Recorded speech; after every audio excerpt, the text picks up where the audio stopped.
Happy teddy day.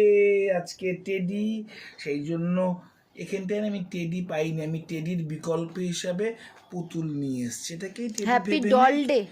Happy doll day.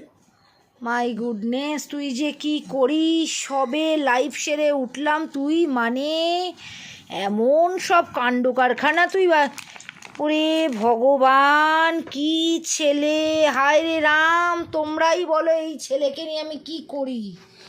ওরে বাপ রে বাপ, ঠাকুর, তোমরা তো দেখলে এতক্ষণ আমি লাইভ করলাম, এই 12টার সময় লাইভ ছাড়লাম। বড়মশাই আজকে ডিনার দিচ্ছিল না, তোমরা বারে বারে জিজ্ঞেস করছিলে ডিনার কোথায়, ডিনার করছো না কেন। আমি বললাম জানি না বড়মশাই দেরি করে কেন ডিনার দিচ্ছে। এগ তরকা কিনে এনেছে, মিষ্টি ভালোবাসি খাওয়ার পর, তাই ল্যাংচা নিয়ে এসছে, গরম রুটি বানিয়ে দিয়েছে, সঙ্গে একটা পুতুল নিয়ে এসছে আজকে হ্যাপি টেডি ডে বলে। আমাদের এই পার্শ্ববর্তী অঞ্চলে টেডির কোনো দোকান নেই, তাই পুতুল নিয়ে এসছে। বলো দেখি, আমার কি এখন পুতুল খেলার বয়স? 41-এর আমি। ধরে নে আমি পুতুল। তোমরা বলো এই রকম বরকে নিয়ে আমি কি করব? তোমাদের বলেছিলাম কালকে আমি শর্টস ভিডিও ছাড়তে পারবো না। এই তো এত সুন্দর একটা মুহূর্ত, এটা তো আমি লাইভে দেখাতে পারবো না।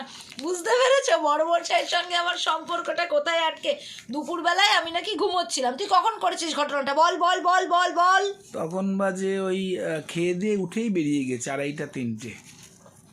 2:30 3টে আমি যখন ঘুমোতে এলাম। হ্যাঁ, একটু আলুর দম নিয়ে নাও। হ্যাঁ, আমি যখন ঘুমোতে এলাম, হ্যাঁ ঘুমোতে এলাম বলতে আমি যখন ঘুমোলাম তখন আমি সারপ্রাইজ হিসেবে টুকুস করে বেরিয়ে গেলাম যে এবার রাত্রিবেলা যখন খেতে বসবে তখন দেব। সেই জন্যই এবারে আটা মেখে রুটি করতে যে হয়ে গেছে দেরি।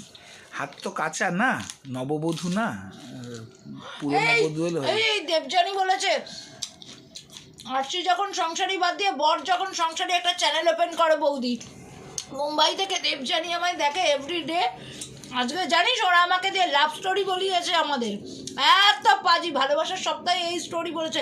এই এখন কথা বলবো না, আমি শুধু আড্ডা বাড়াই, আমার বড়মশাইয়ের খেতে দেরি হয়ে যাবে, 12:15 বাজে। Tata, bye bye.